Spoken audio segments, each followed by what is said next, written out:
After a 33-year leave of absence from his alma mater, I am pleased to present to you Dr. William Gates.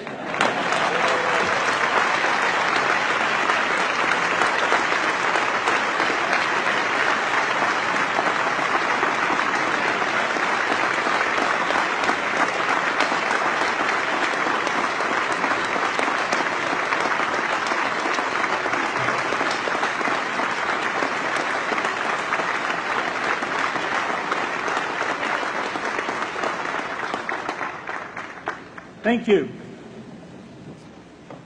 President Bach, former President Rudenstein, incoming President Faust, members of the Harvard Corporation and the Board of Overseers, members of the faculty, parents, and especially the graduates. I've been waiting more than 30 years to say this. Dad, I always told you I'd come back and get my degree.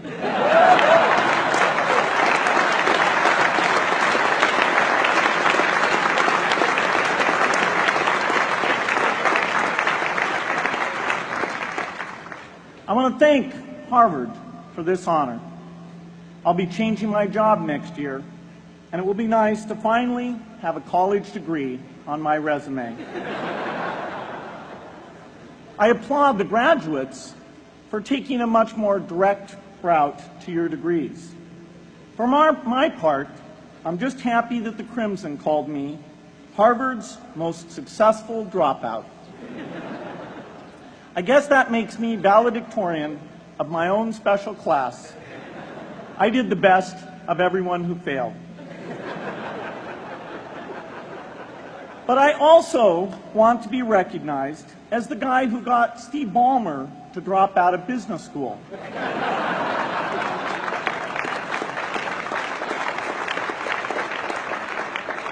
I'm a bad influence. That's why I was invited to speak at your graduation. If I'd spoken at your orientation, fewer of you might be here today.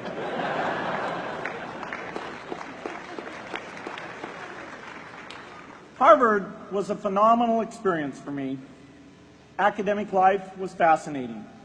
I used to sit in on lots of classes that I hadn't even signed up for. And dorm life was terrific. I lived up at Radcliffe in Currier House. There were always a lot of people in my dorm room late at night discussing things because everyone knew that I didn't worry about getting up in the morning. That's how I came to be the leader of the antisocial group. We clung to each other as a way of validating our rejection of all those social people. Radcliffe was a great place to live. There were more women up there, and most of the guys were math science types. The combination offered me the best odds, if you know what I mean. That's where I learned the sad lesson that improving your odds doesn't guarantee success. One of my biggest memories of Harvard came in January 1975 when I made a call from Currier House to a company in Albuquerque, New Mexico that had begun making the world's first personal computer. I offered to sell them software. I worried they would realize I was just a student in a dorm and hang up on me. Instead, they said, "We're not quite ready. Come see us in a month," which was a good thing because we hadn't written the software yet. From that moment, I worked day and night on the extra credit project that marked the end of my college education and the beginning of a remarkable journey with Microsoft. What I remember above all about Harvard was being in the midst of so much energy and intelligence.